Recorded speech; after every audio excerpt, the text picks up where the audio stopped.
Yeah, I want to tell you, there's a documentary out. This documentary is directed by April Anderson and her husband, Gary, I think it's Cartill. I have it in my notes, sorry. I can't even see my notes, so bright here. Martin Kittil. Anyways, Martin, you know who you are, so that's what matters the most.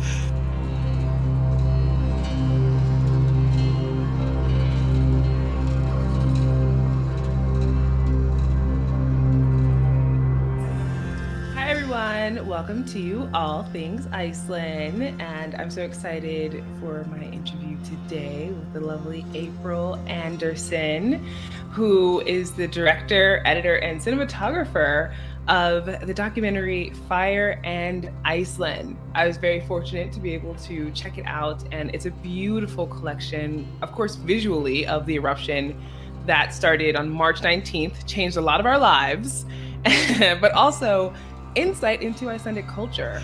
They made this documentary called Fire Iceland, and I am in it. Bríet, GTRN or GTRN, a musician. She's also the lead actress in Katla. She's also in this documentary, and it's about the volcano in Geldingadalir.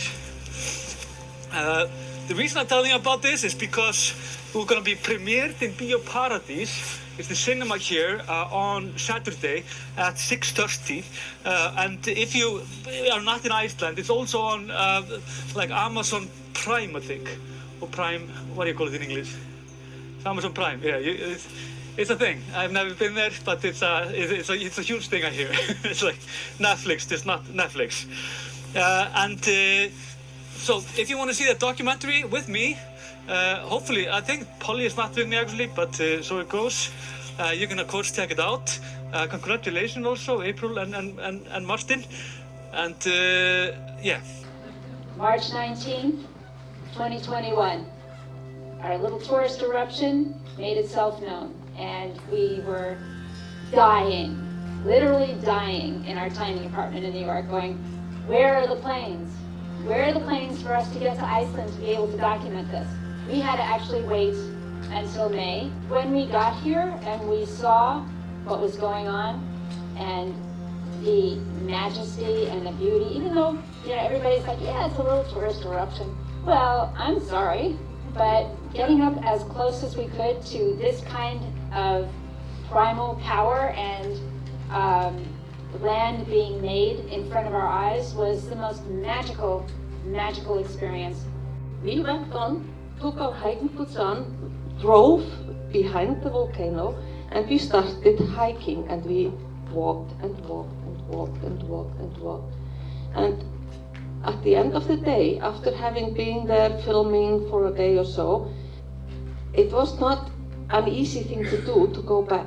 So I just called that helicopter. And they were just picked up like in the movies.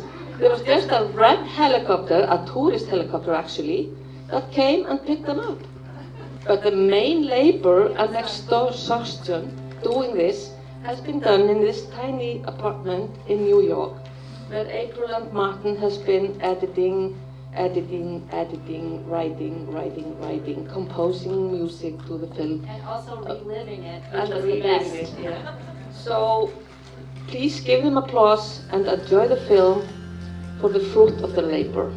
And yours as well. Yeah, that's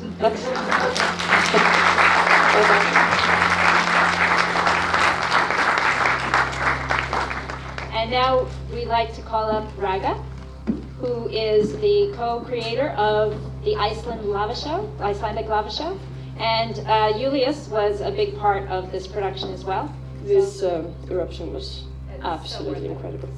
And we are very thankful for being part of this whole journey. Thank you so much. I'm extremely excited to see it. Yes.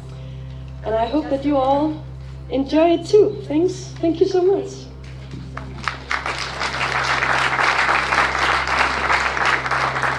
This is Gumi. Yeah, so first of all, I want to make a complaint. Oh. Yeah, not towards you, towards the volcano. I feel like it started a day too late. Of course, it was supposed to start the day earlier on my birthday. See? Yeah, but other than that, no complaints. The most amazing thing that came out of this was great friendship between us, and I know you met a lot of other great people, and I've met people through you, and all of this because of a single volcano. Yes. And that's really what I feel is the most beautiful part of this. Thank you. Thank you all for coming tonight. Thank you all, especially those who are here, who helped us with this. We are eternally grateful. Thank you.